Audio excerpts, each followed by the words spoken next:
Per quanto riguarda le parti civili cambia ben poco, sicuramente insomma, la giustizia, quella giustizia morale, no? Che un po' tutti si aspettavano, oggi ha avuto un duro colpo, perché vedere ridotta della metà la pena sicuramente ha un significato, è un significato deludente per i risparmiatori. Oggi queste persone si trovano a ricevere decreti ingiuntivi in un momento che è quello che è, difficilissimo dal punto di vista economico, con il rischio purtroppo di perdere la casa e di perdere tutti i loro averi.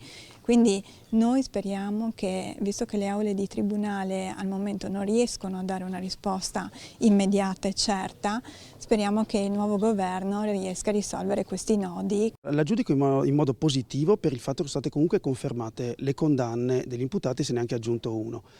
Diciamo c'è stata una riduzione di pena consistente, principalmente dovuta alla prescrizione, quindi si sa, il tempo porta delle conseguenze, soprattutto in questo ambito, e questo ha fatto.